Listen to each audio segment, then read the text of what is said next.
Bank जिसको बोफा securities ने neutral rating देते हुए 75 रुपए का टारगेट प्राइस दिया हुआ है। पहले 95 रुपए का टारगेट प्राइस था, लेकिन इसको घटा के 75 रुपए कर दिया गया। ऑब्वियसली जो मामला यहां पर आया था, चंडीगढ़ की एक ब्रांच जो थी, वहां पर 590 करोड़ रुपए का जो घोटाला था, उससे यहां पर डेंट होता हुआ दिखा है। इसके पीछे रीजन क्या बताए गए हैं? ये बोला गया है कि अगर ये 75 रुपए का टारगेट प्राइस यानी कि घटाया जो गया है, इसके पीछे ये रीजन है कि कासा जो होगा यानी कि करंट अकाउंट और सेविंग्स अकाउंट, इस पर असर पड़ सकता है इस मामले के बाद।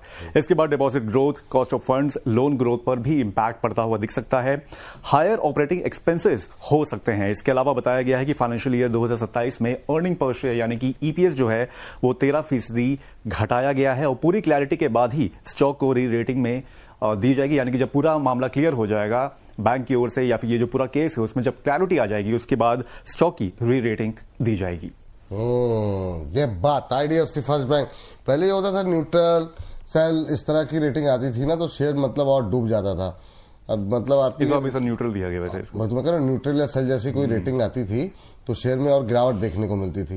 अब होता ये कि अब बैंक ऑफ अमेरिका की रिपोर्ट है, लेकिन जैसे इन्होंने न्यूट्रल बोला, प्राइस को घटाया तो ये शेयर और भाग गया 2.5-3%। हालांकि हाँ, प्राइस टारगेट प्राइस जो कि ऊपर है। अमाला मैम, क्या व्यू आपका? आईडीएफसी फर्स्ट बैंक आज अच्छी रफ्तार में है और बहुत लोगों के सवाल भी हैं, काफी रिटेलर्स फंसे भी हुए हैं, बहुत लोग खरीदना भी चाह रहे हैं। आपका व्यू क्या है आईडीएफसी फर्स्ट बैंक में? अभी खरीदिए और 65 और 62 रुपए के पास अगर आपको, पहले तो आज तो ये ट्रेड है टू बी स्पेसिफिक, 72 रुपए पर अगर आप खरीद रहे हो 72 रुपए 50 पैसे के पास में, तो आपका स्टॉप लॉस आपको नहीं रखना है 68 के नीचे।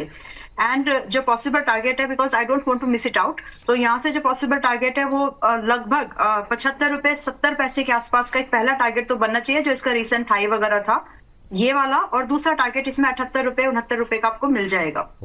बट अगर आपको एक इन्वेस्टमेंट प्लान करनी है, अब न्यूज पे खरीदते हो तो आपकी मर्जी, लेकिन अगर आपको एक बढ़िया इन्वेस्टमेंट प्लान करनी है तो वापस 65-62 का वेट कर जाइए, कभी तो आएगा।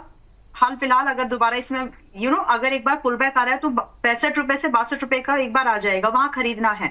वहां मतलब विदाउट कन्विक्शन बैठना, ऐसा नहीं कि खरीद लेते हैं बस, कन्विक्शन के साथ खरीदिए और बैठिए। अभी फिलहाल जितनी भी नेगेटिव न्यूज इस स्टॉक में आई थी, क्योंकि बैंक को लेकर के trust is the biggest thing, अगर ट्रस्ट पे डेंट आ रहा है और साथ में एक ब्रांच अभी जिस तरह से फटाफट ये केस निपटाया जा रहा है, तो एक तरफ आप इसका एक एंगल ये भी देखिए, एक साइड की मैनेजमेंट इज सो प्रोएक्टिव कि वो नहीं चीजों को बहुत ध्यान से दे रहे हैं। दूसरा ये भी हो सकता है कि कुछ और भी गड़े मुर्दे ना निकले। तो